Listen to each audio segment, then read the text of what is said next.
Ritik, may I know what is doctrine of lapse? Doctrine of lapse. Yes ma'am, ये ma'am major डैनोजी के द्वारा शुरू की गई थी कि इसमें जिस साम्राज्य के या जिस रियासत के पास वैध उत्तराधिकारी नहीं होता था, मतलब गोद वाला ना, जो उसकी खुद की संतान ना हो, उस संबंध में था मैम। यदि उत्तराधिकारी लिया गया है गोद के द्वारा तो उसको सर वो ले लेते थे सब ma'am. You like to watch web series. Yes. What is the recent web series you have watched? Three body problem देखी थी ma'am. What is it about? Sir ma'am Three body? Three body problem ma'am science fiction web series है। Major इसमें दिखाया गया है कि जो three body problem, जैसे कि उसमें कॉन्सेप्ट दिखाया गया है सन, अर्थ और मून को लेके कि इससे कुछ मेजर दिक्कत होगी, फिर एलियंस वगैरह पे था और एआई पे था मैम।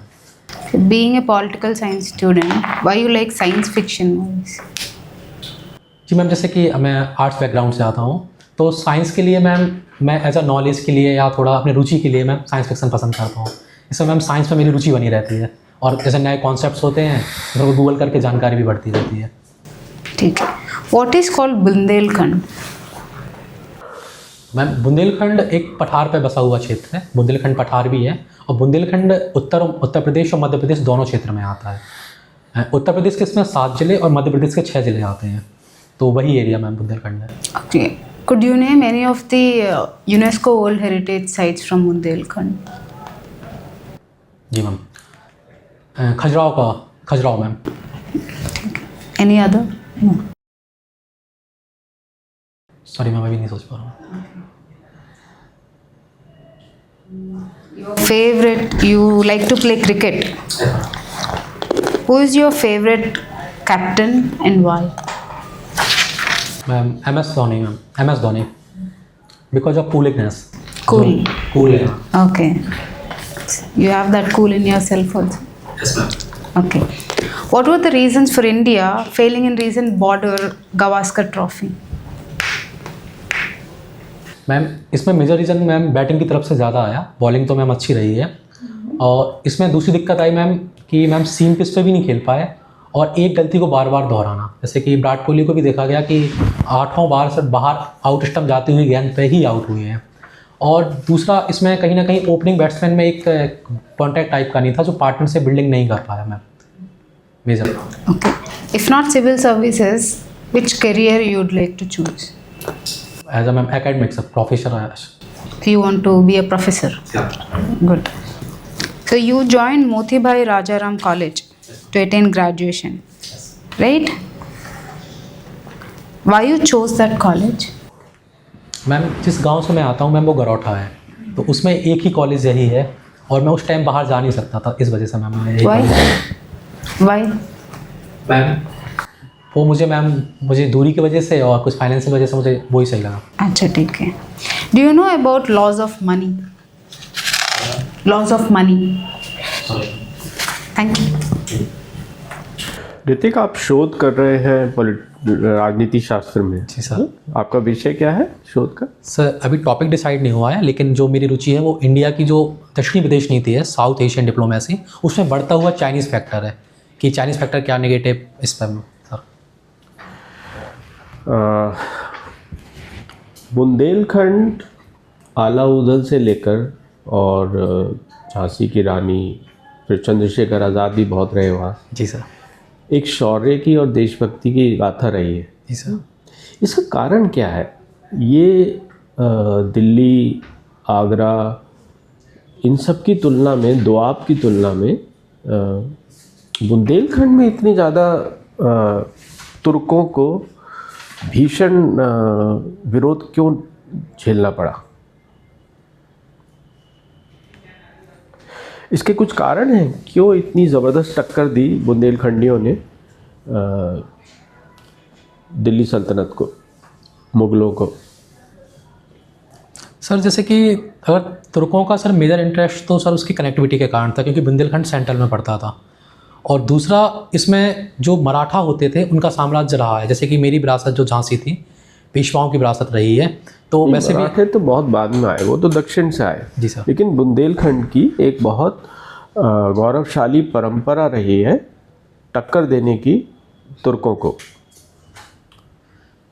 इसमें वो दिल्ली इत्यादि से पंजाब से ज़्यादा सफल क्यों थे? सॉरी सर, इसमें नहीं सोच पा रहा। खैर, इसका कारण था कि ये लेस फर्टाइल है, उर्वरक कम है। तुर्कों का सबसे ज़्यादा ध्यान उर्वरक भूमि पर कब्जा करने का था। तो बुंदेलखंड में उन्होंने जो घराने थे शासन के, उनको पूरी तरह से समाप्त नहीं किया, जिस तरह से उन्होंने चौहानों को, जयचंद इत्यादि को, सबको समाप्त कर दिया पूरे गंजेटिक बेसिन में। जी सर। पर यहाँ के राजघराने ख़त्म नहीं हुए और ये लड़ते रहे। Okay sir, thank you sir. खैर, मैं राजनीति शास्त्र में, क्योंकि आपकी बहुत रुचि है, तो आप ये मानते हैं मार्क्सिज्म काफ़ी हद तक फेल हो गया है ना? जी सर, मार्क्सिज्म सर काफ़ी हद तक फेल हो गया, लेकिन जो उसका न्यू मार्क्सिज्म जो नया रूप आया है उसकी वो क्या है? न्यू मार्क्सिज्म का क्या कहना है? सर, जो न्यू मार्क्सिस्ट थे सर, वो युवा मार्क्स को ज़्यादा मानते थे कि 1848 से पहले के जो मार्क्स ने लिखा है उस पर सर बेसिक गए हैं। और जैसे कि सर मार्क्स का होता था प्योर जो बेसिक स्ट्रक्चर इकोनॉमी पे जाता था, जबकि जो युवा जो नव मार्क्सवादी आए उन्होंने सिविल सोसाइटीज़, समाज, राजनीति सबको सर मेजर रूप दिया है, ना कि इकोनॉमी अकेले को। अगर मैं कहूँ कि ये भी अब फेल हो चुका है, कल्चरल मार्क्सिज्म, फ्रैंकफर्ट स्कूल है ना, ग्रामशी, ये सब भी अब फेल हो चुके हैं। अब जो नया रूप आ रहा है उसको, जैसे अब एक नया शब्द पोस्ट मॉडर्निज्म, वोकिज्म, इनके बारे में आप जानते हैं? बता सकते हैं व्हाट इज वोकिज्म?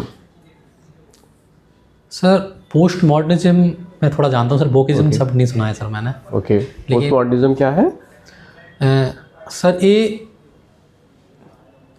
ये मेजर, जब सारे सिद्धांत 1990s के बाद ही ये मेजर डेवलप हुआ है पोस्ट मॉडर्निस्ट। इसमें जैसे मिशेल फूको वगैरह के जो नॉलेज इज पावर जैसे कॉन्सेप्ट हैं जो मेजर इस पे जाते हैं सर। ये मार्क्सिज्म से कैसे अलग है? सर मार्क्सिज्म का सर मेन उद्देश्य रहा है इकोनॉमी मेन ही, जबकि जो पोस्ट मॉडर्निस्ट है वो यह कहते हैं कि आपकी बात भी सही है, दूसरे की बात भी सही है। और कहीं ना कहीं एक गांधी के सर उस बात पर जाता है कि आपके विचार भी सही हो सकते हैं, दूसरे के विचार भी सही हो सकते हैं, और एक ज्ञान को सर मेजर लेता है सर। तुम समझ लो डिस्ट्रिक्ट मजिस्ट्रेट हो और हमारे यहाँ एक परंपरा रही है कि राइट्स को कंट्रोल करने में कई बार डिस्ट्रिक्ट एडमिनिस्ट्रेशन काफ़ी फेल रहा। तुम किस तरह के मेजर्स लोगे? अगर राइटर सिचुएशन डेवलप हो रही है तो तुम क्या क्या कदम लोगे हिंसा को रोकने के लिए? सर सबसे पहले तो सर मैं जो भी हमारे आसपास जो मेरे पास बल होगा सर, एज ए डीएम के पास जो सर पावर होती है, पीएससीज वगैरह होंगे या जो भी पुलिस बल होगा, उसको देखूंगा कितना ज़्यादा है, कितने कितने पास में है उस वाले एरिया से जहाँ पे राइट्स होने वाला है, तो उसको हाल ही सूचना करूँगा बाया एसपी, उसको पहुँचने के लिए कहूँगा। दूसरी सर गाड़ी में बैठते ही उसकी एग्जैक्ट जो वजह रही हो मेजर उसको जानने की कोशिश करूँगा।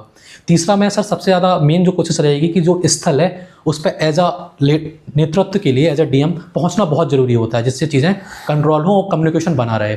चौथा मैं जिस अगर कम्युनिटी अगर धार्मिक रूप से हुआ है तो मैं कम्युनिटी के जो लीडर्स होंगे जो मेजर हर में होते हैं उनको बुला के हाल बात करूँगा और कोशिश करूँगा मेरी बात उन तक सही तरीके से पहुँचे और राइट्स पे कंट्रोल हो sir major sir. Okay sir. जी सर। अच्छा ऋतिक का क्या मतलब? सर ऋतिक का मुझे एग्जैक्ट मीनिंग तो ज़्यादा नहीं मिला, लेकिन मैंने गूगल किया था, इसका मतलब शक्तिशाली और मजबूत होता है सर। अच्छा, आर्य का क्या मतलब? आर्य वैसे तो सर मुझे बेसिक अपने परिवार ही से मिला है, लेकिन इसका मतलब अगर वेदों में जाए तो कुलीन और सम्रांत से होता है, कुलीन और सम्रांत। ओके, तो क्या ये कहीं ना कहीं संस्कृताइजेशन की ओर इशारा तो नहीं कर रहा? सर मैं इस चीज़ को तो नहीं मानता हूँ कि सर संस्कृतिकरण हुआ होगा इस वजह से कि मैंने मेजर या कुलीन बनने के चक्कर में, लेकिन ये सर मुझे ऐसा कोई आइडिया नहीं सर, बेसिक याद रखिए सर। अच्छा, आप क्योंकि पॉलिटिकल साइंस के स्टूडेंट हैं, आप मुझे ऑफेंसिव रियलिज्म और डिफेंसिव रियलिज्म में अंतर बता पाएंगे? सर जो केनेथ बॉल्ट्स थे वो सर डिफेंसिव रियलिज्म की बात करते थे, और जो मीर्समियर थे सर वो आक्रामक यानी ऑफेंसिव रियलिज्म की बात करते थे। दोनों में सिक्योरिटी को रिलेटेड फ़र्क क्या है? सिक्योरिटी मैक्सिमाइजेशन कहाँ हो रहा है? सर मैं केनेथ वॉल्ट्स की बात से ज़्यादा सहमत था, क्योंकि सर पहले अपनी ज़रूरत ज़्यादा ज़रूरी होती है, फिर उसके बाद ही विस्तार के प्रति जाना चाहिए। लेकिन मीट्स मेयर का अगर 2000 के बाद देखें तो मैं मीट्स मेयर से ज़्यादा पक्ष में जाऊंगा, क्योंकि सर इस प्रकार से चाइना का ग्रो हुआ, उसके बाद से सर मीट्स मेयर भी सही लगते हैं सर। अच्छा, एक शब्द मैं कल या परसों अखबार में पढ़ रहा था, कार्टोग्राफिक अग्रेशन। क्या समझते हैं आप इससे? सर ये मेजर सर चाइना की तरफ से देखा जाता है, और मेजर साइकोलॉजिकल प्रेशर बनाने का इसका मेन कारण होता है कि किसी देश के पार्ट को अपने पार्ट में बताना और फिर उस पर एक साइकोलॉजिकल प्रेशर क्रिएट करना, जिससे कि वो कुछ चीज़ों में छूट प्रदान कर दे। कैसे बताते हैं कि वो उस देश का हिस्सा मेरे हिस्से में? फोन मतलब कोई पिक्चर बनाते हैं उसके ऊपर या क्या? कार्टोग्राफिक अग्रेशन कैसे जाहिर कैसे होता है कि मान लो अरुणाचल का कोई इलाका है, चाइना बोलना चाह रहा है कि मेरा है, वो कैसे बोलेगा? सर पहले तो वो एक सर नया मैप जारी करेगा, उस क्षेत्र को अपने में दिखाएगा, फिर कुछ हिस्टोरिकल जाके ऐसा बताएगा कि ये ट्रीटी खराब थी और ये क्षेत्र तो जैसे मान लो मेरा ही था। जैसे कि तवांग मठ को लेके वो बताता है कि यहाँ कुछ संत पहले चाइनीज ही थे, इस संबंध में सर। अच्छा, आपने बॉक्सर रेबेलियन के नाम सुना है? Boxer rebellion sorry sir. China में ही हुआ था। अच्छा, आपने नानकिंग मसाकर का नाम सुना है? वर्ल्ड वॉर 2 के दौरान। पॉलिटिकल साइंस के विद्यार्थी हैं, आपने सुना ही होना चाहिए। सॉरी सर, नहीं सुना। अच्छा, आपने वेस्टफेलियन सिस्टम का बारे में सुना है? जी सर। वेस्टफेलियन सिस्टम आज भारत के संविधान में कहीं दिखाई देता है? जी सर, जैसे जब जो आर्टिकल बर्निंग को ले लिया जाए कि India that is Bharat shall be the union of state, तो एक जो राष्ट्र राज का कॉन्सेप्ट आता है वो वेस्टफेलिया संधि से ही आता है कि इट्स पार्ट, ये वाला पार्ट हमारा होगा इस पे सर। अच्छा, ये बताइए, हम जो कन्फ्यूशियनिज्म की बात करते हैं, इसके मूल सिद्धांत क्या है कन्फ्यूशियनिज्म? सर कन्फ्यूशियस के अगर मेन पॉइंट देखें तो पहला तो उसका पॉइंट यही होता है कि जो जनता है उसको अपने राजा के प्रति वफादार रहना चाहिए, दूसरा सेवा के लिए हमेशा तत्पर रहना चाहिए, और उसी से कहीं ना कहीं सर एक जो प्रतिबद्ध ब्यूरोक्रेसी का कॉन्सेप्ट आता है वो कन्फ्यूशियस वजह से ही आता है सर।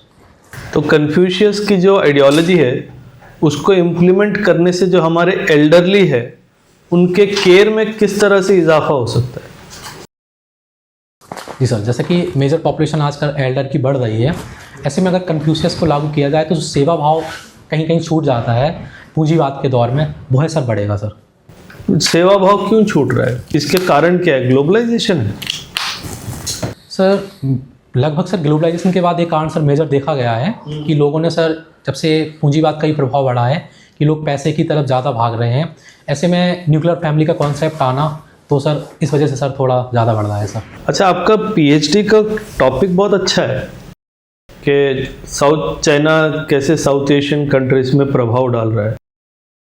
आपकी नेबरहुड फर्स्ट पॉलिसी क्या कर रही है? वो तो विफल है ना। आपसे पाकिस्तान के साथ कोई बोलचाल है, श्रीलंका के साथ भी बस नाम के लिए ही है, मालदीव्स कभी इंडिया गो बैक कैंपेन के ऊपर जीत के आ जाता है, बांग्लादेश आपके दोनों की बन नहीं रही है, म्यांमार चाइना के साथ डीपली इंटीग्रेट हो गया है, नेपाल माओवादियों का समर्थन करता है, एक बचा कुचा भूटान है जो हैप्पीनेस इंडेक्स को पकड़ के हैप्पी है। तो आपका नेबरहुड फर्स्ट पॉलिसी तो कंप्लीट फेलियर है। सर आपकी बात काफ़ी हद तक ठीक है, लेकिन सर मैं फेलियर की जगह यह कहना चाहूँगा कि यह फेलियर ना हो कि सर ये चुनौती हैं सर, जो हमारी सर फॉरेन पॉलिसी में नेबर्स को लेके आती हैं, चुनौतियाँ सर ज़्यादा हैं, ना कि सर फेलियर है। रही बात सर अपने सर पड़ोसी राज्यों की, तो सर चाइना और पाकिस्तान के साथ तो सर शुरुआत से ही हमारे संबंध कॉम्प्लेक्स रहे हैं, जिसमें सर हमेशा दिक्कत ही आती है। जैसे सर बांग्लादेश इंसिडेंट और मालदीव जैसे इंसिडेंट सर में चुनौतियाँ काफ़ी देते हैं, लेकिन सर उसमें उसका प्रमुख कारण यह होता है कि जो ऐसे राष्ट्र होते हैं इनमें सर मेजर समस्या आती है सर राष्ट्र निर्माण की, जो हमें पूरे दक्षिण एशिया में दिखती है कि राष्ट्र का निर्माण सही से नहीं हो पाया है। दूसरा यह देखा जाता है कि जब भी इनमें आंतरिक चुनाव होते हैं तो एज अ चुनाव का फैक्टर बना के इंडिया को ले लेते हैं, चाहे वो नेपाल हो, चाहे सर बांग्लादेश हो और चाहे मालदीव हो। तीसरा मैं सर ये भी देखता हूँ कि इंडिया जैसे पावर को देख के कई बार एक होता है कि बिग ब्रदर सिंड्रोम की बात आती है कि उनको लगता है कि एक भय बना रहता है सर मेजर साहब। ठीक, good, thank you, will call you back for the feedback.